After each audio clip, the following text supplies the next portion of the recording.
ఇప్పుడు మీ అందరిలో ఎవరికి అవగాహన లేదు విద్య మీద. అసలు 10th పాస్ అయినాక మేము ఎటు వాళ్ళం, కాలేజ్ చేయడం కూడా తెలియని పరిస్థితులు ఆనాడు ఉంటాయి. మరి ఇంటర్మీడియట్ చేసినాక మళ్ళీ ఏం చేయాలో ఏర్పాటు చేయాలో రైల్వే రిక్రూట్మెంట్ ఉంది, టీచర్ రిక్రూట్మెంట్ ఉంది. మంచి మంచి అవగాహన పెంచుకొని మీరు మంచి అంతేకాకుండా గవర్నమెంట్ స్కూళ్ళలోనే గవర్నమెంట్ కాలేజీలలోనే చేయకండి. నేను ముఖ్యంగా చెప్తాను, ఎక్కడ కూడా లేదా చదివి ఈ స్థాయికి ఎదిగిన వాళ్ళము మీకు ఇప్పుడు చాలా అప్పుడు చదువుకుందామంటే కాలేజ్ ఇలాంటి సౌకర్యాలు లేవు మాకు. ఇప్పుడు మీకు అన్ని ఎక్కడ కూడా పైసా పెట్టకుండా గవర్నమెంట్ కళాశాలలోనే చదివి మీ తల్లిదండ్రులకు మరియు My name is Sai Vaishnav, studying in 4th standard in UBS school. I am very happy to participate in this program with my grandpa. Hoping he will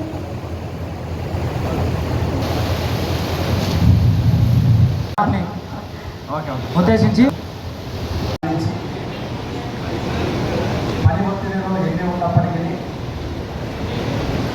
ఆదివాసుల అంటే మమకారం, ఆదివాసుల అభ్యున్నతిని కోరుకునే ఒక వ్యక్తిగా ఈరోజు ప్రభుత్వ పరంగా అన్ని సంక్షేమ పథకాలు మనకు అందాలంటే ఎవరైతే ఆత్మ బంధువులాగా ఆత్మీయులాగా ఆదుకుంటున్నారో అటువంటి మంచి మనసున్న మా అడిషనల్ కలెక్టర్ గారు శ్రీ వినోద్ కుమార్ గారు మేము రావాలని ఆహ్వానించాలనే ఇంకా తీవ్రమైన ఎండలో కూడా రావడానికి మేము నిజంగా మేము అదృష్టవంతంగా చెప్పుకుంటున్నాం.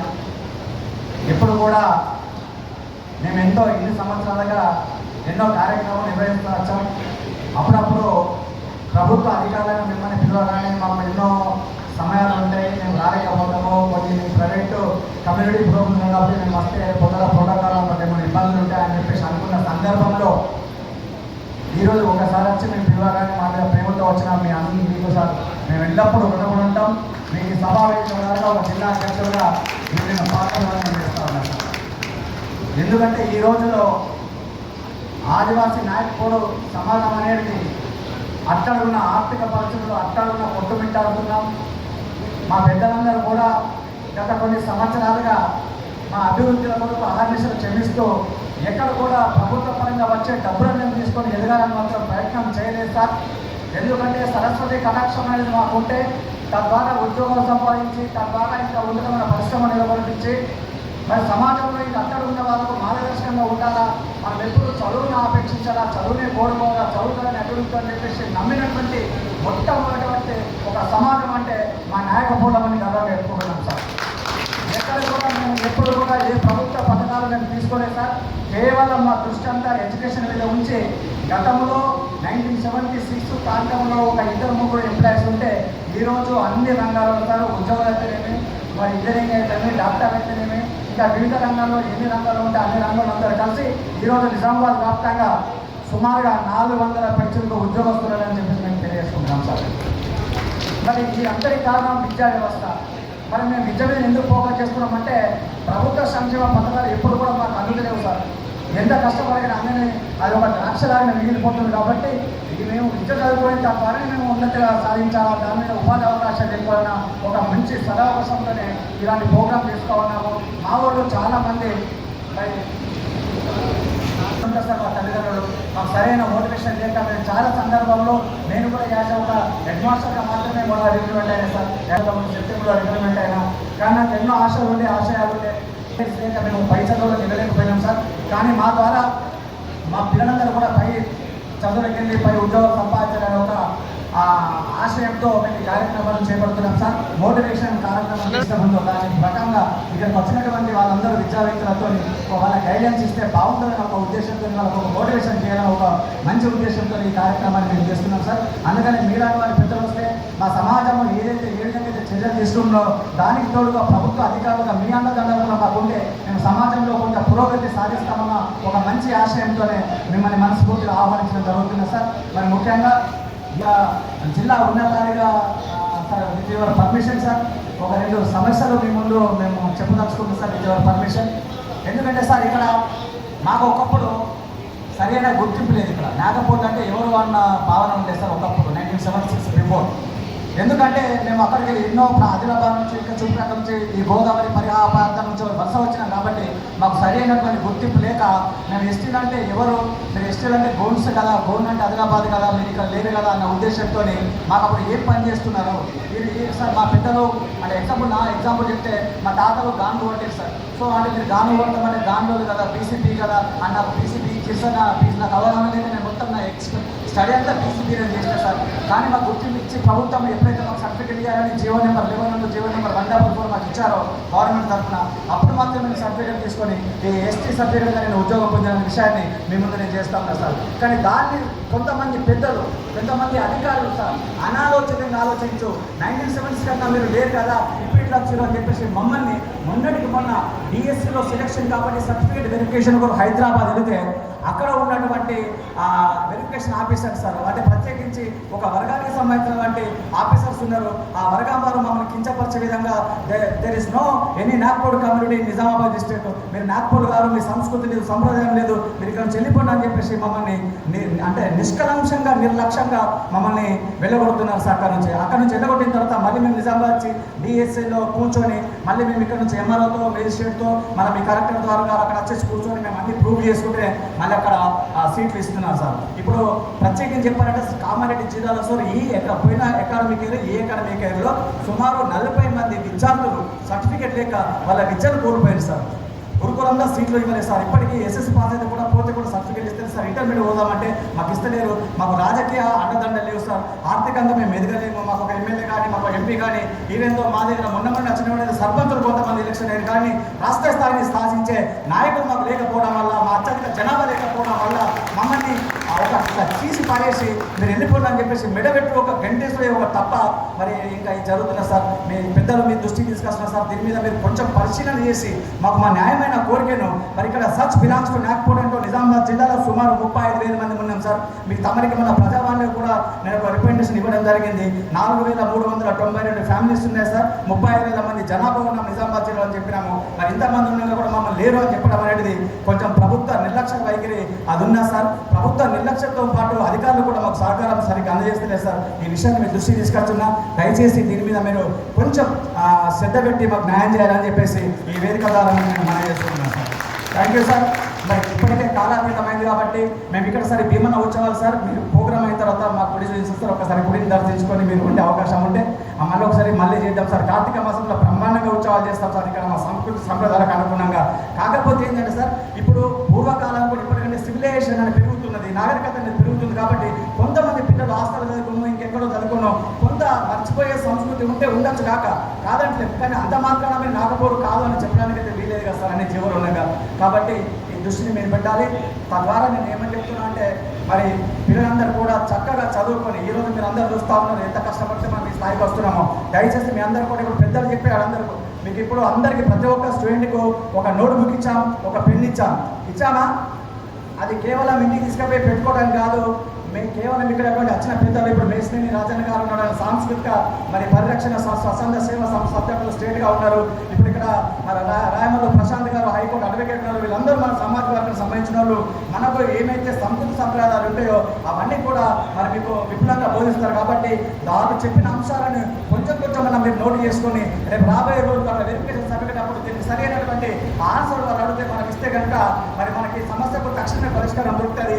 ఏది ఏమైనా మనం ఎప్పుడు కూడా భయపడే అవసరం లేదు. మనం దొంగలంగామో మేము నిజమైన ఆదివాసీ వారసులం నాయకులు ముందు బిడ్డలం కాబట్టి మన యొక్క పోరాటం ఉన్నది.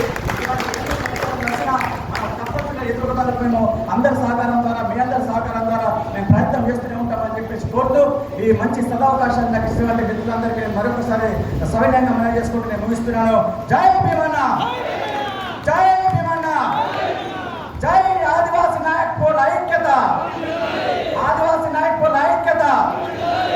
Thank you.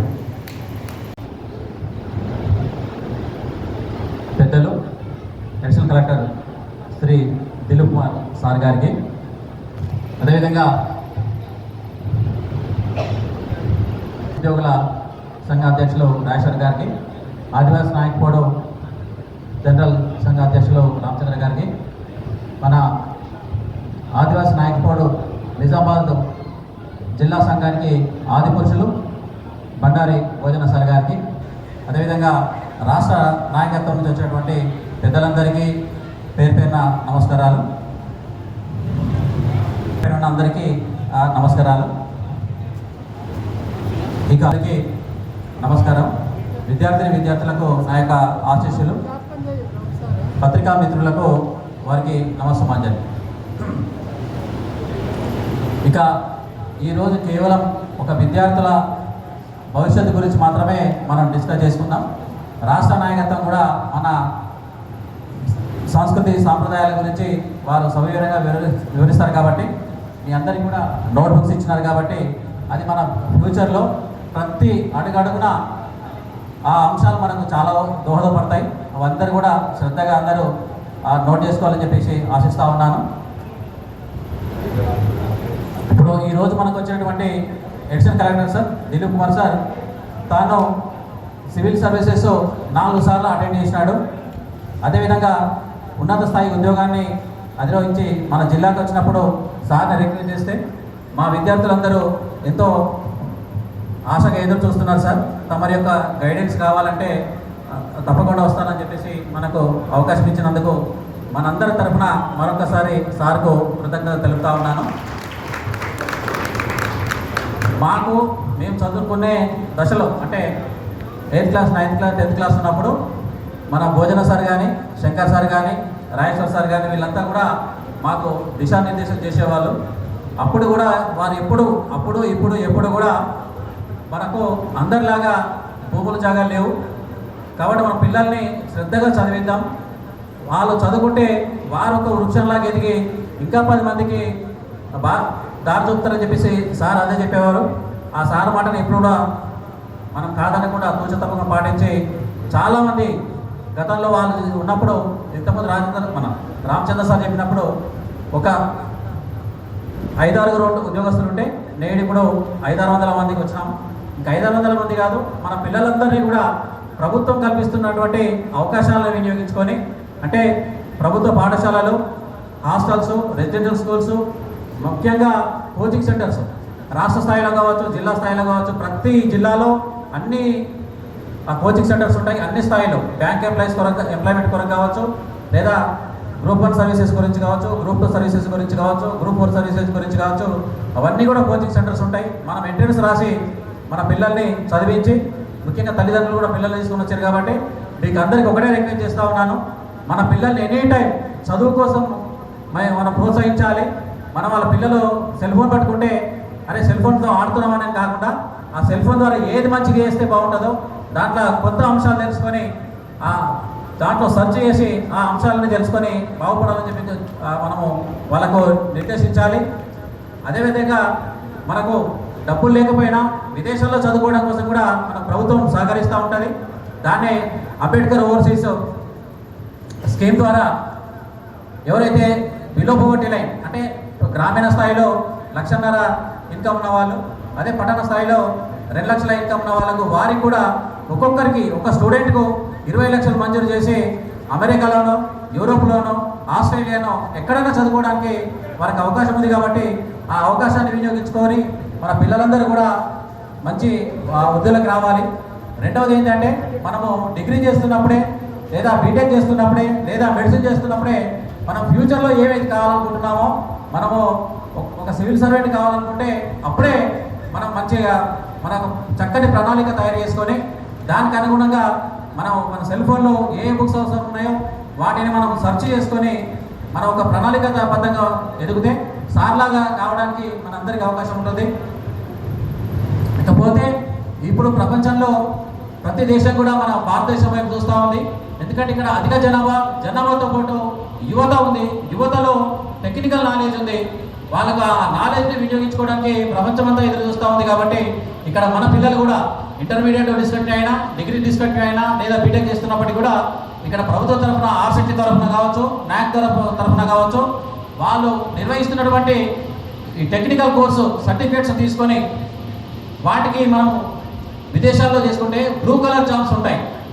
అంటే ఒకటి white colour jobs, blue colour jobs and labour jobs, ఈ 3 రకాలుగా ఉంటాయి. కాబట్టి ఏ దేశమైనా, ఏ దేశ పౌరుల వల్ల కానీ వాళ్ళు వైట్ కలర్ జాబ్స్ వాళ్ళ దేశస్తులు వాళ్ళకి ఇవ్వడం కోసం ఇష్టపడతారు. బ్లూ కలర్ జాబ్స్ మాత్రం ప్రపంచవ్యాప్తంగా ఓపెన్ చేస్తారు. కాబట్టి ఆ ఉద్యోగాల్ని మనం వినియోగించుకొని మన పిల్లలందరూ కూడా విదేశాల్లో చదువుకొని మంచి స్థాయికి ఎదగాలని చెప్పేసి ఆశిస్తూ ఈ అవకాశం ఇచ్చిన ప్రతి ఒక్కరికి పేరు పేరున ధన్యవాదాలు తెలియజేసుకుంటూ సెలవు తీసుకుంటాం. Thank you. నిజామాబాద్ జిల్లా ఆదివాస్ నాయకుడి అలాగే రాష్ట్ర స్థాయి నాయకత్వానికి మరియు ఈ కార్యక్రమానికి ఇచ్చేసినటువంటి డయాస్పరీ ఉన్న పెద్దలందరికీ, అలాగే ఈ కార్యక్రమంలో పాల్పంచుకుంటున్న విద్యార్థులకు వారి యొక్క తల్లిదండ్రులకు ప్రెస్ మిత్రులకు అందరికీ హృదయపూర్వక నమస్కారం. నిజంగా కూడా ఈరోజు మాకు చాలా ప్రోగ్రామ్స్ ఉండే, బట్ మిత్రులు సాయన్న గారు రిక్వెస్ట్ చేయడం వలన సో ఈ కార్యక్రమానికి రావాలని చెప్పేసి నేను నిశ్చయించుకొని వచ్చాను. ఎందుకంటే చాలామంది కూడా విద్యార్థులు అంటే ఇది చాలా ఒక డెసిసివ్ స్టేజ్లో ఉన్నారన్నమాట. అంటే 10th క్లాస్ అయిపోయిన తర్వాత, ఇంటర్మీడియట్ అయిపోయిన తర్వాత ఏం చేయాలి, ఏం చదవాలనే ఒక క్లారిటీ లేక కొంత సతమతం అవుతూ ఉంటారు. ఎందుకంటే తల్లిదండ్రులు ఒకటి చెప్తారు, తల్లిదండ్రుల యొక్క ఆలోచన విధానం వేరే ఉంటుంది, మిత్రులు వేరే రకంగా చెప్తూ ఉంటారు, తర్వాత స్టూడెంట్స్ ఇంకో రకమైన ఆలోచన ఉంటుంది. అంటే అన్ని రకాలైన ఆలోచనలతో మైండ్ నిండిపోయి ఉంటుంది. సో ఏది ఎంచుకోవాలి, 10th క్లాస్ తర్వాత ఇంటర్మీడియట్ తీసుకున్నప్పుడు బైపీసీ తీసుకోవాలా, ఎంపీసీ తీసుకోవాలా, లేకుంటే ఎంఈసీ తీసుకోవాలా, సిఈసీ తీసుకోవాలా, హెచ్ఈసీ తీసుకోవాలా, డిఫరెంట్ సబ్జెక్ట్స్ ఏది తీసుకోవాలనే దాని మీద కొంత డౌట్ ఉంటుంది, కొంత ఏమంటారు జస్ట్ అలా ఉండిపోతారు అన్నట్టు. సో ఈ సర్కమ్స్టాన్సెస్లో మనకు ప్రాపర్గా గైడెన్స్ ఇచ్చి తర్వాత కొంత మనకు పుష్ చేయగలిగితే డెఫినెట్గా వాళ్ళు ఉన్నత స్థాయి కుటుంబానికి సంబంధించిన పిల్లలైనా, తర్వాత కింది స్థాయి కుటుంబాలకు సంబంధించిన పిల్లలైనా అద్భుతాలు సృష్టిస్తారండి. అదైతే పక్కన ఆదివాసీ కుటుంబానికి సంబంధించిన పిల్లలైనా కూడా ఈరోజు చాలా బాగా చదువుకుంటున్నారు. దాదాపుగా ఇప్పుడు సాయన్న గారు చెప్పారు 31,500 సమయంలో జిల్లా మొత్తం పాపులేషన్ ఉంటే 500 మంది ఉద్యోగస్తులు ఉన్నారని చెప్పేసి అంటున్నారు. బట్ అది నా దృష్టిలో ఇంకా కూడా చాలా పెరగాలి, చాలా పెరగాలి. 31,500 మంది ఉంటే 31,000 ప్రతి కుటుంబంలో ఒక గవర్నమెంట్ ఉద్యోగం సాధించే విధంగా కృషి చేయాలని చెప్పేసి మీ అందరికీ రిక్వెస్ట్ చేసుకుంటాను.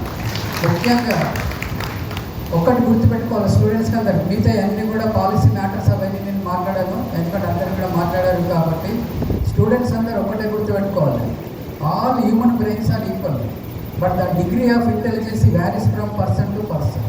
ఆల్ హ్యూమన్ బ్రెయిన్స్ ఈక్వల్, అందరికీ అదే బ్రెయిన్ ఉంటుంది, but the degree of intelligence varies from person to person. ఒక పర్సన్ కానీ ఇంకో పర్సన్కు ఇంటెలిజెన్స్లో తేడా ఉంటుంది. ఎందుకు తేడా ఉంటుంది? అది ఎవరైతే బ్రెయిన్ బాగా యూజ్ చేస్తారో, బ్రెయిన్కి ఎప్పుడు పని చెప్తారో వాళ్ళ బ్రెయిన్ షార్ప్గా ఉంటుంది. ఎవరైతే బ్రెయిన్ పని చెప్పారో వాళ్ళ బ్రెయిన్ అలా ఉండిపోతుంది. బట్ కెపాసిటీ లేక కాదు, అందరి హ్యూమన్ బ్రెయిన్స్ మాత్రం ఈక్వల్ కెపాసిటీ ఉంటుంది, అది గుర్తుంచుకోవాలి. కాబట్టి మనం ఎక్కడ చదివినాం అనేది ముఖ్యం కాదు, ఎలా చదువుతున్నామో, ఎంత బాగా ఎగ్జామ్లో ప్రజెంటేషన్ ఇవ్వగలుగుతున్నాం అనేది గుర్తుంచుకోవాలి. మీకు అందరికీ తెలుసు, ఒక స్టూడెంట్ టాపర్ అయ్యాడు, ఇంకో స్టూడెంట్ ఫెయిల్ అయ్యాడని అనుకోండి, బట్ అందరు స్టూడెంట్స్ చదివితే ఒకటే ఆ సేమ్ కైండ్ ఆఫ్ సిలబస్ చదువుతారు, సేమ్ కైండ్ ఆఫ్ బుక్స్, ఆ బుక్స్ రాసిన ఆథర్స్ కూడా అందరు సేమే ఉంటారు.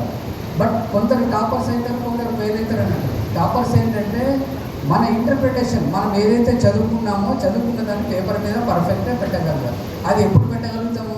స్టూడెంట్స్ అందరూ ఆలోచిస్తారు, రిపీటెడ్గా మీరు చదివిన దాన్ని మళ్ళీ పేపర్ మీద పెట్టడం నేర్చుకోవాలి. మీరు జనరల్గా ఏమనుకుంటారు స్టూడెంట్స్ ఉన్నప్పుడు, ఇది చదివేసిన ఈ లెసన్ పర్ఫెక్ట్గా నాకు వచ్చేసింది అని చెప్పేసి మనం చాలా కాన్ఫిడెంట్గా ఉంటాం. బట్ మనకు ఎగ్జామ్లో మనం ఎప్పుడైతే క్వశ్చన్ పేపర్ నుంచి అంతా రాయడం స్టార్ట్ చేస్తామో పెన్ స్టక్అప్ అయిపోతూ ఉంటుంది, పెన్ అక్కడక్కడ ఆగిపోతూ ఉంటుంది. The reason behind is that మనకు ప్రాక్టీస్ లేకపోవడం అన్నది. సో ప్రాక్టీస్ ఉండాలంటే మనం చదివిన దాన్ని 4 సార్లు రాయాలి. తర్వాత కొంతమంది స్టూడెంట్స్ ఏమనుకుంటారు, నేను ఎంత చదివినా నాకు రిటెన్షన్ పవర్ ఉండట్లేదని అంటారు, జ్ఞాపక శక్తి ఉండట్లేదని అంటారు. ఒకసారి అర్థం కాకపోతే ఏం చేయాలి పిల్లలు? రెండోసారి చదవాలి. రెండోసారి అర్థం కాకపోతే మూడోసారి చదవాలి, మూడోసారి అర్థం 4వసారి చదవాలి. బట్ అర్థమైనంత వరకు చదువుతూనే ఉండాలి. టాపర్స్కు మొనకు ఉండే తేడా అదే ఉంటుందని అంటారు. కాబట్టి నాకు రాదు అనేది మాత్రం వదిలేయాలి, కానీ లక్ష్యం మాత్రం ఎప్పుడు ఉన్నతంగానే ఉండాలి. అత్యున్నత స్థాయి లక్ష్యాన్ని పెట్టుకోవాలి. మనం అట్లీస్ట్ మనం గ్రూప్ 1 ఆఫీసర్ కావాలంటే కనీసం మనం ఐఏఎస్ టార్గెట్ చేయాలి, సివిల్ సర్వీసెస్ టార్గెట్ చేయాలి. సివిల్ సర్వీసెస్ టార్గెట్ చేస్తే గ్రూప్ 1 ఖచ్చితంగా మనం సాధించడానికి అవకాశం ఉంటుంది. సో దయచేసి ఎక్కడి నుండి వచ్చినాం అనేది కాదు. నేను ఒక ఎగ్జాంపుల్ చెప్పాలి. నాకు ఒక మిత్రుడు ఉండేది, నేను సివిల్ సర్వీస్ ఎగ్జామ్ రాసేటప్పుడు. ఈ came from the Adivasi family. తను చెప్పేవాడైనా ఎప్పుడైనా కానీ ఆయన పేరు చెప్పొద్దు. ఇప్పుడు తనకు ఐపీఎస్ వచ్చి వేరే రాష్ట్రంలో ఐపీఎస్ జాబ్ చేస్తుండో, ఈజ్ ఫ్రమ్ ఆదివాసీ ఫ్యామిలీ. తను ఒకసారి చెప్పాడన్నట్టు, నేను చదువుకునేటప్పుడు ఖచ్చితంగా ఏదో ఒక రోజు ఐఏఎస్ ఐపీఎస్ కావాలంటే మేము అదే అందరు రాష్ట్రం మా సర్కిల్ అంతా అలాగే ఉండేది మొత్తం. తనొక ఎగ్జాంపుల్ చెప్తుంది. తనకు అరౌండ్ 6th క్లాసులు ఉన్నప్పుడు, అంటే తను 11వ సంవత్సరం వచ్చే నాటికి కూడా అది ఎంత బాధ అనిపిస్తుంది అంటే ఆ సంఘటన ఇప్పటికీ నాకు గుర్తుకొస్తాయి. తను 6వ తరగతి చదువుతున్న రోజు ఒకరోజు బాక్స్ తీసుకొని రాలేదు స్కూల్కి, బాక్స్ తెచ్చుకోలేదు. అయితే టీచర్ ఎవరైతే క్లాస్ చెప్పే టీచర్ ఎవరైతే ఉంటారో ఆమె బాక్స్ తీసుకొచ్చింది. కానీ ఆ టీచర్కి ఆ రోజు సడన్గా కొంచెం సిక్ అయి జ్వరం వచ్చింది. ఆ బాక్స్ తినలేని పరిస్థితులు ఆమె ఉంటే బాక్స్ ఎవరైనా తీసుకొని వచ్చారా అని చెప్పేసి అంటే నేను తీసుకురాలేదు మేడం అని చేయొద్దు ఆ పిల్లడు. సో ఈమె బాక్స్ ఇచ్చింది, టిఫిన్ బాక్స్ ఇచ్చి నువ్వు తినబెట్టే అని చెప్పేసి అని ఇచ్చేసి టీచర్ తిన్నాడు. తిన్న తర్వాత ఇమ్మీడియట్గా వామిటింగ్స్ అయినాయి పిల్లలు, ఇమ్మీడియట్గా వామిటింగ్స్ అయినాయి. ఈమె టీచర్ భయపడిపోయింది, ఎందుకు వామిటింగ్స్ అయినాయి, నేను బాక్స్ తెచ్చి తిన్నదాన్ని వామిటింగ్స్ అయినాయి బాధపడి. బట్ తర్వాత పిల్లోడు ఏంటంటే ఆ బాక్స్ ఇస్తే గబా తినేసిండు. తర్వాత చెప్పిండు, ఏమని చెప్పిండు, ఈమె అడిగితే ఏమని చెప్పిండంటే తను పుట్టిన నుండి ఈ రోజు వరకు ఒక్కరోజు కూడా పప్పు అన్నం తినలేడంట. ఒక్కరోజు కూడా పప్పు అన్నం తినలేడు, కేవలం కారం మెతుకులో తిన్నాడంట. వాళ్ళ అమ్మనే కారం మెతుకు, అంత పేదరికం అన్నమాట. సో అది రియాక్షన్ అయ్యి బయటకు వచ్చింది, వామిటింగ్ అయింది. సో అప్పటి నుండి ఆ టీచరు ఆ పిల్లోని అడాప్ట్ చేసుకొని అన్నీ కూడా తానే దగ్గరుండి వాళ్ళ కొడుకుల్లాగా ఈయనను కూడా చేసి పెడితే ఈ బికమ్ ఐపీఎస్ ఆఫీసర్ అండి. Now is working in Maharashtra. Maharashtra క్యాడర్లో పనిచేస్తున్నాడు, అత్యున్నత స్థాయిలో ఉన్నాడు ఇప్పుడు ఐపీఎస్ గారు. నేను తర్వాత ఇంకొక ఐఏఎస్ ఆఫీసర్ శరత్ సార్ ఉండే, డాక్టర్ శరత్ అనేసి కామారెడ్డి కలెక్టర్ చేసి గుర్తుపడతాను. నేను శరత్ సారు, తర్వాత ఇంకొక చౌహాన్ సార్ అన్నాడు ఐపీఎస్ ఆఫీసర్. మా ముగ్గురిని చీఫ్ సెక్రటరీ గారు, మీకు తెలుసు కదా రష్యాకు తర్వాత ఉక్రెయిన్కు యుద్ధం అయినప్పుడు అక్కడ మెడికల్ కాలేజ్ స్టూడెంట్స్ అందరు కూడా అక్కడ ఉండిపోయారు, మనకు సంబంధించిన medical students. So medical students అందరినీ బాంబే వరకు గవర్నమెంట్ ఆఫ్ ఇండియా తెస్తే అక్కడ నుండి మనం హైదరాబాద్ తీసుకురావాలని మా ముగ్గురిని టీమ్గా చేసి బాంబే పంపించారు. మేము బాంబేలో 15 రోజులు ఒక స్టార్ హోటల్ ఇచ్చారు.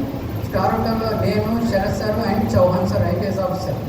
సో పిల్లలందరినీ రిసీవ్ చేసుకోవడం, వాళ్ళందరినీ రిసీవ్ చేసుకోవడము, ఆ తర్వాత అక్కడి నుండి వచ్చిన తర్వాత మనం ఇక్కడికి పంపించడం కానీ. బట్ అక్కడికి పోయిన తర్వాత నేను ఫోన్ చేసిన అన్నారు, మేము యాక్చువల్గా బాంబేకి వచ్చాము ఇలా అని చెప్పేసి అంటే.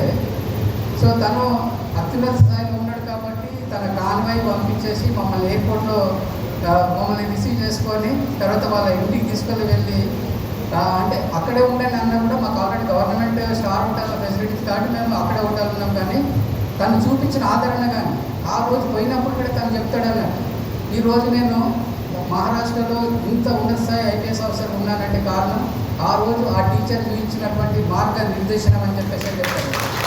సో నాకు ఎందుకు గుర్తుకొస్తుందంటే వీళ్ళందరూ కూడా ఇక్కడ డయాస్ మీద ఉన్న పెద్దలందరూ కూడా చాలా మటుకు చిన్న స్థాయిలో ఉన్నప్పుడు చాలా చాలా కష్టాలు పడుకొని ఈ స్థాయి వరకు రీచ్ అయ్యారు వాళ్ళు. బట్ జనరేషన్లో ఆ కమ్యూనిటీలో నెక్స్ట్ జనరేషన్ పిల్లలు మేము పడ్డ కష్టం మళ్ళీ ఆ పిల్లలు కష్టపడద్దు, తర్వాత మేము ఏదైతే వివక్షకు గురైనమో ఆ వివక్ష మా పిల్లలు ఎదుర్కోవద్దు, మా మన్మరాలు ఎదుర్కోవద్దు అనే ఒక సదుద్దేశంతో ఈరోజు ఇంత చక్కటి కార్యక్రమం నిర్వహిస్తున్నందుకు నాకు చాలా హ్యాపీగా ఉంటుంది. నిజంగా చెప్తున్నాను, చాలా చాలా హ్యాపీగా ఉంటుంది. నిజంగా ఎక్కడొక దగ్గర మార్పు రావాలి. ఆ మార్పు ఎలా అంటే ఇలాంటి పెద్దలు ఉన్నప్పుడు ఒక మార్పును తీసుకొస్తారు. బట్ మనం ఉన్నత స్థాయికి పోయిన తర్వాత మన కమ్యూనిటీని కానీ మన ఉన్నతికి ఎవరైతే సహకరించారో వాళ్ళని ఎప్పుడు కూడా జీవితంలో మర్చిపోవాలి. దయచేసి పిల్లలందరూ కూడా అది మైండ్లో పెట్టుకోవాలి. నేను ఈరోజు ఈ స్థాయిలో ఉన్నట్టు మా నాన్న బాగా చదువుకున్నాడు. నిజంగా మా ఫాదరు బాగా చదువుకున్నాడు కాబట్టి చదువు యొక్క విలువ తెలిసాను. కాబట్టి చదివితే ఏ విధంగా ఉంటుంది భవిష్యత్తు అనేది నేర్పింది కాబట్టి మేము ఈరోజు ఇక్కడ మీ అందరిని కూడా నిలబడగలుగుతాం. తర్వాత నాకు మా బ్రదర్స్ కూడా అదే అంటే మామూలు బాగా ఉన్నత స్థాయిలో ఉన్నాడు కాబట్టి ఏదో డబ్బులు సహాయము ఇంకేదో అడగాలని అనుకుంటాను. నేను ఒకటే చెప్తాను మా బ్రదర్స్ గారు, నాకు ఎప్పుడు మరి డబ్బులు అడగద్దని చెప్తాను. మీ పిల్లలకి ఏం కావాలని నేను చూసుకుంటాను, ఎక్కడ చదివించాలని. ఇవి చెప్పడము సందర్భోచితమో కాదో కానీ ఇప్పుడు మా బ్రదర్ ఉన్నాడు, మా బ్రదర్కి సంబంధించిన ఇద్దరు అబ్బాయిలు వాళ్ళిద్దరు కూడా హైదరాబాద్ పబ్లిక్ స్కూల్ బేగంపేట గురించి మీకు తెలుసు అనుకోండి. హైదరాబాద్ పబ్లిక్ స్కూల్ బేగంపేటలో నేను దగ్గర ఉండి నేను అడ్మిషన్ చేయించి వాళ్ళని చదివిస్తే వాళ్ళు ఇప్పుడు ఎక్కడో ఉన్నారు మొత్తం. ఎప్పుడు కూడా మన బంధువులు కానీ ఎవరైనా సరే మన కుటుంబంలో ఎవరైనా ఒక వ్యక్తి ఎదిగితే ఎంతసేపు మనకు ఆర్థికంగా ఉపయోగపడతాడో, 1,00,000 ఇస్తావా, 2 లక్షలు ఇస్తావా, 5 లక్షలు ఇస్తావా, ఇది ఎప్పుడు ఆలోచన చేయదు. ఒక కుటుంబంలో ఒక చదువుకున్న వ్యక్తి ఎదిగితే ఆ కుటుంబం మొత్తం అంతా పైకి వస్తుంది. ఎప్పుడు చదువు మీద ఫోకస్ చేయాలి. నేను హైదరాబాద్ పబ్లిక్ స్కూల్లో మా వాళ్ళకి ఎంట్రన్స్ రాపిస్తే అసలు ఏం రాలేదు. But Hyderabad public school chairman Shyam Mohan sir అని ఉంటారు, is very close to me. నేను పోయానికి రిక్వెస్ట్ చేసిన, సార్ ఇది అడ్మిషన్ అంటే అది మీ వాడు ఎంట్రన్స్లో ఫెయిల్ అయింది కదా, ఇప్పుడు అంటే లక్కీ డిప్ తీస్తున్నారు. ఇప్పుడు హైదరాబాద్ పబ్లిక్ స్కూల్కి లక్కీ డిప్ తీస్తున్నారు, లక్కీ లాటరీ ద్వారా చిట్టీలు తీసి ఇస్తున్నారు. బట్ చెప్పిన వాళ్ళు కానీ నాకు కంపల్సరీ సార్ నా బ్రదర్ వాళ్ళ సన్స్ నేను కంపల్సరీ చదివించాలి అని చెప్పేసి అంటే పాపం ఆయన ఒక board of director special meeting పెట్టించేసి ఒక సీటు పెంచి మా వాళ్ళకి సీట్ పెట్టడం జరిగింది. బట్ అందులో చదువుకున్నందుకు ఈరోజు వాడు ఎక్కడో ఉన్నాడు. మా బ్రదర్కు నేను అడిగినప్పుడల్లా డబ్బులు ఇచ్చుకుంటూ పోతే ఎప్పుడు కూడా పిల్లల మీద ఫోకస్ రాకుండాను. సో దయచేసి ఎవరైనా సరే మన కుటుంబంలో కానీ మన తమ్ముని పిల్లలు కానీ అన్న పిల్లలు కానీ ఎవరైనా సరే చదువు పరంగా ఉంటే మాత్రమే తప్పనిసరిగా మనం అందరం కృషి చేయాల్సిన బాధ్యత ఉంటుంది. ఒక కుటుంబంలో మనం ఎదగడమే కాదు, మనతో పాటు మన వారిని అందరూ కూడా బయటకు వెళ్ళే ప్రయత్నం చేస్తే డెఫినెట్గా ఉన్నత స్థాయికి వస్తారు. ఇంకొక ఉదాహరణ ఇక్కడ చెప్పాలి, డాక్టర్ గోపాల్ అని చెప్పేసి అని ఉస్మానియా మెడికల్ కాలేజ్ ఎంబీబీఎస్ చేసి తర్వాత ఐఏఎస్కి సెలెక్ట్ అయ్యి ఇప్పుడు తమిళనాడు గవర్నమెంట్లో మంచి ఉన్నత స్థానంలో పనిచేస్తూ ఉంటాడు. ఆయన ఒకటే వాళ్ళ కుటుంబంలో సేమ్ అంటే ఎస్టీ ఫ్యామిలీ నుండి ఆయన వచ్చిండు. శాలిగోరారం మండల్ అయినది. శాలిగోరారం మండల్లో వాళ్ళ కుటుంబంలో మొత్తం అందరూ 7 మంది అన్నదమ్ములు, ఈయన అందరికంటే చిన్నవాడు. సో ఈయన ఒక్కడే చదువుకున్నాడు. మిగతా వాళ్ళందరూ కూడా ఆ మిగతా 6 మంది అన్నదమ్ములు ఏమి చదువుకోలేదు, ఈయన ఒక్కడే చదువుకున్నాడు. ఈయన ఎంబీబీఎస్ అయిపోయినాక సివిల్స్ రాసిన తర్వాత ఐఏఎస్ ఇంటర్వ్యూకి పోయింది. ఐఏఎస్ ఇంటర్వ్యూకి పోతే ఇంటర్వ్యూలో ఒక ప్రశ్న అడిగిన ఆయన ఏమని అడుగుతుంది అంటే, మీ కుటుంబంలో ఇంతమంది ఉన్నారు కదా, ఎవరు చదువుకోలేదు, first graduate from your family కదా అని అంటే, అవును సార్ మా ఫ్యామిలీలో మొట్టమొదటి గ్రాడ్యుయేట్ నేనే అని చెప్పేసి అంటే. సో ఆబ్వియస్గా మీకు మీ ఫ్యామిలీలో అందరు రెస్పెక్ట్ ఇస్తారన్నారు, మీ అన్నలు కానీ మీ వదినలు కానీ అందరు మీకు బాగా రెస్పెక్ట్ ఇస్తారు కదా అని వాళ్ళని ఇంకో బోర్డు మెంబర్ అడిగాడు ఇంటర్వ్యూలో. నో సార్, మా అన్నలు కానీ మా వదినలు కానీ నాకు ఎప్పుడు రెస్పెక్ట్ ఇయ్యారు, they don't give respect, they love me sir అని చెప్పేసి అని చెప్పినాను. చిన్నోడు అనే ఉద్దేశం నన్ను లవ్ చేస్తారు, అంతా ప్రేమిస్తారు కానీ నాకు రెస్పెక్ట్ ఇయ్యారు సార్ అంటే. ఈ ఆన్సర్కు ఆయనకు 300 మార్కులకు 244 మార్కులు వేసి ఇంటర్వ్యూ బోర్డు అన్నారు. సో ఎప్పుడైనా సరే మనం ఏదైనా ఇంటర్వ్యూ బోర్డు పోయినా ఉద్యోగం సాధించడానికి పోయినప్పుడు చాలా రిసోర్స్ఫుల్గా మనం యాక్ట్ చేయాలి. అప్పటికప్పుడు మనం చెప్పే ఆన్సర్ కానీ మనం చెప్పే విధానం కానీ చాలా పర్ఫెక్ట్గా ఉండాలి, రియాలిటీని రిఫ్లెక్ట్ అయ్యే విధంగా ఉండాలి, రియలిస్టిక్గా ఉండాలని. అంతేగాని ఏది అడిగితే ఏది నోటికి వస్తుంది మాట్లాడగా ఇంటర్వ్యూలలో కానీ ఇవన్నీ ఎందుకు చెప్పాలంటే రేపు మీలో చాలామంది కూడా ఐఏఎస్లు ఐపీఎస్లు గ్రూప్ 1 ఆఫీసర్లు గ్రూప్ 2 ఆఫీసర్లు మీరు అందరు కావాలి. మీరు ఖచ్చితంగా ఇంటర్వ్యూలోకి వెళ్ళాలి, వెళ్ళి ఇటువంటి ప్రశ్నలు ఎట్లా ఫేస్ చేయాలనేది మీరు ఉండాలనే ఉద్దేశంతో చెప్తున్నాను. దయచేసి నేను కూడా రీసెంట్గా ఐఏఎస్ ఇంటర్వ్యూకి వెళ్ళాను. ఐఏఎస్ ఇంటర్వ్యూకి వెళ్ళినప్పుడు అడిగారు అన్నట్టు, ఐఏఎస్ ఇంటర్వ్యూలు అడిగారు, బోర్డు చైర్మన్ అడిగాడు నాకు ఇట్లా చూసుకుంటే అచ్చా దిలీప్ కుమార్ అని. I never expected that question actual. Dilip Kumar అనగానే so Bollywood actor Dilip Kumar, do you know Bollywood actor Dilip Kumar అని. దిలీప్ కుమార్ యాక్టర్ అనే పేరు ఉంది కానీ ఆయన సినిమాలు తీసినవి ఏమేమి ఉన్నాయో చెప్పాలని అడిగాడు ఆయన. What are the famous films అని చెప్పేసి అని అడిగాడు. అంటే నేను ఓపెన్గా చెప్పిన I didn't watch Hindi movies అని క్లియర్గా చెప్పినాను, నేను వాచ్ చేయను అని చెప్పేసి. So next then what is your hobbies అని అడిగారు. అంటే ఐ రీడ్ మోర్ బుక్స్ అని అన్నాడు, ఇంగ్లీష్ ఆర్ తెలుగు అన్నట్టు. ఇంగ్లీష్ బుక్స్ అన్నాడు. ఏ బుక్స్ అయినా రీసెంట్గా అడిగారు, ఇమీడియట్గా అడుగుతారు వాళ్ళు. సో నేను చెప్పాను, I too had and dream written by the Verghese Kurien అని చెప్పి. Who is Verghese Kurien, what is competition అని అడిగారు. So is a milkman of India, he let the white revolution in India అని చెప్పి. అంటే మిల్క్ ప్రోడక్ట్ సంబంధించి ఆయన ఒక రెవల్యూషన్ క్రియేట్ చేసింది. అంటే మనకు ఏది అడుగుతారో మనకు సంబంధించిందంటే మనకు పూర్తి క్లారిటీ ఉంటుంది. మనం ఏ కోర్స్ని అయితే మనం ఎన్నుకుంటున్నామో ఆ కోర్స్ పైన మనకు ఒక ఎఫెక్షన్ అనేది ఉండాలి. మనం చదివేటప్పుడు బలవంతంగా డాడీ తిడతాడనో మమ్మీ తిడతాదనో కొడతాదనో అని చెప్పేసి అని ఇట్లా చేస్తుంది. ఎప్పుడు కూడా మమ్మీ తిడతాదనో డాడీ తిడతాడనే కాదు, ఆ సబ్జెక్ట్ మీద ఒక ఎఫెక్షన్ పెట్టుకుంటాం. ఒకరు ఏమవుతుంది అది చదువుకుంటే ఒక ప్యాషన్ ఉండాలి, మనకు ఒక ప్యాషన్ ఉండాలి. ఎంపీసీ ఉన్నది అనుకోవాలి, మీరు అనుకోవాలి మ్యాథమెటిక్స్ అయితే క్లీన్ అనుకోవాలి, మ్యాథమెటిక్స్ అయితే కింగ్ అనుకోవాలి, అంతే. ఏదైనా ఎక్కువ ఎగ్జామ్ రాయకపోతే కొన్ని వందల మంది ఎంట్రన్స్ ఎగ్జామ్ సెంటర్లో కనిపిస్తారు, మనం వాళ్ళని చూడడానికి చాలా మంది భయపడిపోతారు. ఒక 8,000 మంది రాస్తారు, ఇందులో నుంచి మనకు వస్తుంది అని మనకు అనిపిస్తుంది. 8,000 మందిలో రాసినా మనకు కావాల్సింది ఒకటే సీట్, అది గుర్తుపెట్టుకోవాలి. మనకు కావాల్సింది ఒకే ఒక సీట్. కాబట్టి ఆ ఒక్క సీట్ నాకు వస్తుంది అనుకోని రాయాలి, అంతే. మనం ఎగ్జామ్ రాసేటప్పుడు కూడా ఒకటే అనుకోవాలి, నాకు ఇంటెలిజెంట్ ఎవరు లేడు, ఈ రాసే ఎగ్జామ్లో నా అంత ఇంటెలిజెంట్ ఎవరు లేడు అనుకోని రాయాలి. లేకుంటే పెళ్లి తీసుకోవాలని నాకు ఏం రాదు, మీరు పెళ్లి తీసుకొని స్టార్ట్ అయినా డాడీ ఏం తిడతాడో మమ్మీ ఏం తిడతాడో ఈ ఎగ్జామ్లో ఫెయిల్ అవుతా అని చెప్పేసి అంటే మనకు వచ్చినవి కూడా మర్చిపోతూ ఉంటాం. అండ్ మోరోవర్ ఇప్పుడు వచ్చిన ఎగ్జామ్స్ అన్నింటిలో కూడా మల్టిపుల్ చాయిస్ క్వశ్చన్స్ ఎక్కువ అడుగుతూ ఉంటాయి. మల్టిపుల్ చాయిస్ క్వశ్చన్స్ అటెంప్ట్ చేసేటప్పుడు ఒకటే ప్రిన్సిపల్ మీరు ఫాలో అవ్వాలి స్టూడెంట్స్ అందరూ. మీరు మల్టిపుల్ ఫస్ట్ ఏదైతే క్వశ్చన్ చదువుతారో కింద ఏబిసిడి 4 ఆప్షన్స్ ఉంటాయి. బట్ క్వశ్చన్ చదవగానే కింద ఏబిసిడి ఆప్షన్ చూడొద్దు, ఎప్పుడు కూడా చూడకుండా ఏం చేయాలి, క్వశ్చన్ చదివిన తర్వాత మైండ్లో దానికి ఆన్సర్ ఏంటనే మనం ఆలోచించాలి. ఆలోచించిన తర్వాత మన మైండ్లో ఏదైతే ఫ్లాష్ అవుతుందో దాన్ని కింద ఏబిసిడీలో చూడాలి. ఆ ఏబిసిడి 4 ఏదైతే మనకు ఫ్లాష్ అయితే అది 100% కరెక్ట్ ఉంటుంది ఆన్సర్ అంటే. కాబట్టి క్వశ్చన్ చదవగానే మైండ్లో ఫ్లాష్ చేయాలి, ఆన్సర్లో ఫ్లాష్ చేయడానికి ఇదే. చాలామంది స్టూడెంట్స్ ఏం చేస్తారు, క్వశ్చన్ చదవడానికి కింద ఏబిసిడీ చదువుతూ ఉంటారు అన్నట్టు. ఏబిసిడీ అయితే ఆ ఏబిసిడీ ఆప్షన్ ఇచ్చే ఎగ్జామినర్ ఎట్లా ఇస్తాడు, అన్నీ కూడా దగ్గరే రిలేటెడ్ ఆప్షన్స్ ఇస్తారు. అప్పుడు అనవసరంగా మీకు కన్ఫ్యూజన్ ఇస్తుంది. కాబట్టి ఆ కన్ఫ్యూజన్ ఉండొద్దు అని అంటే క్వశ్చన్ చదవండి, మైండ్లో ఏమైతుందో ఆన్సర్ అని ఒకసారి థింక్ చేసిన తర్వాత మన మైండ్లో ఏదైతే ఫ్లాష్ అవుతుందో ఆన్సర్ అది ఏబిసిడీలో ఉందా లేదని చూడాలి. ఎందుకంటే ఫస్ట్ అదే టిక్కొటేషన్ దట్స్ ఇట్. సో చాలా చెప్పాలని ఉంది, బట్ ఇంకా వేరే 4 o'clock వీడియో కాన్ఫరెన్స్ ఉంది కాబట్టి వెళ్ళాలి.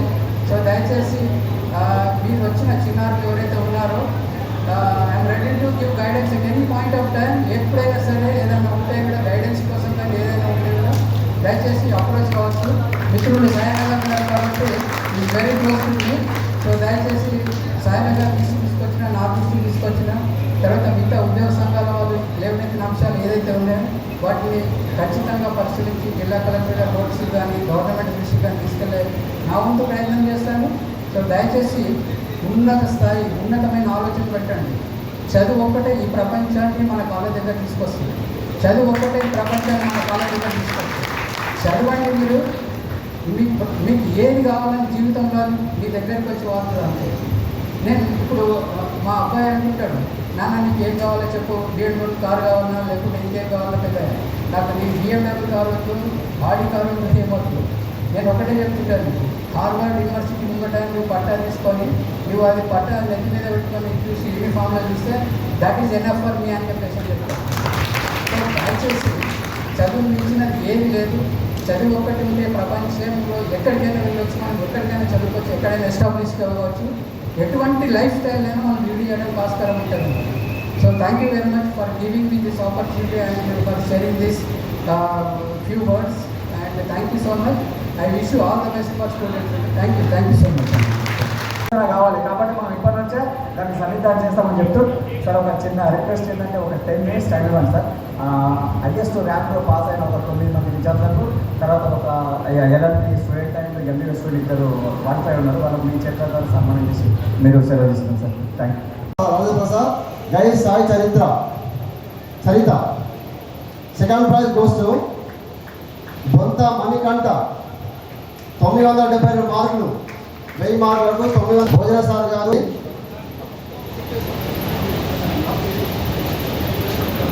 అదే ఇంటర్ సెకండ్ ఇయర్లో 3వ ప్రైజ్.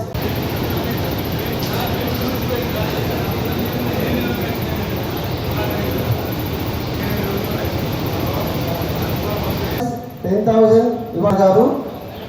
2వ ప్రైజ్ 8,000 మన ఆదివాసి ముద్దుబిడ్డ జోషి శివాని 464 464. అదేవిధంగా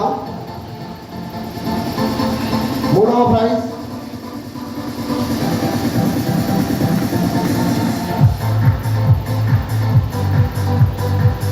జై సృజన్ కుమార్ దుర్గా ఉంటూ ఉద్యోగ సంఘానికి ఉన్నటువంటి మన కుమార్ గారు 445 మార్కులు సాధించడం జరిగింది. మరి స్పెషల్ ధన్యవాదాలు చేస్తూ ప్రత్యేక ధన్యవాదాలు చేస్తా ఉన్నాను. 445 మార్కులు ఎంపీసీలో out of 470 marks.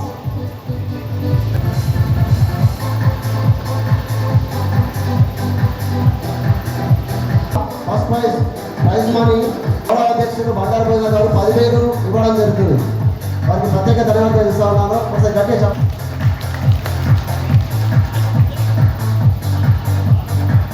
Doctor Mohan Babu వాస్తవ్యులు ఆర్మూర్ వాస్తవ్యులు 565 మార్కులు.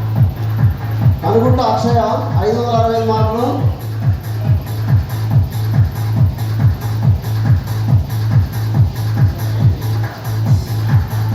క్యాష్ ప్రైజ్ వచ్చేసి ధన్యవాదాలు సార్. అదేవిధంగా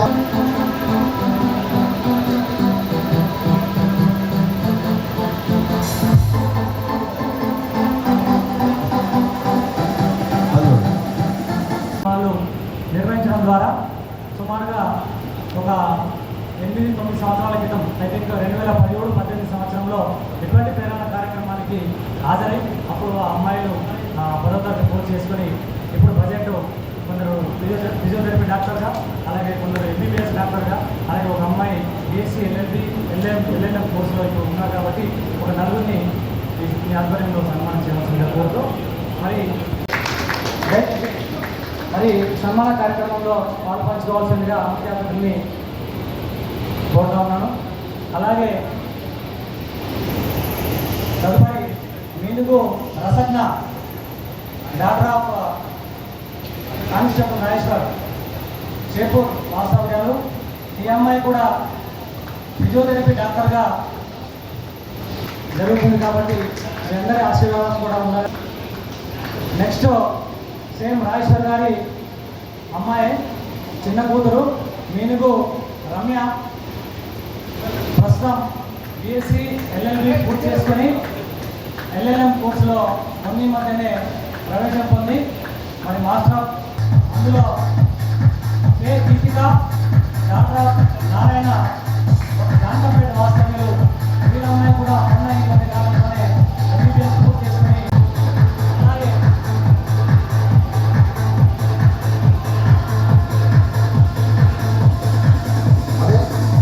అదేవిధంగా మన ఆదివాసీ కుటుంబంలో మరొక డాక్టర్ ప్రణీత ఎంబీబీఎస్.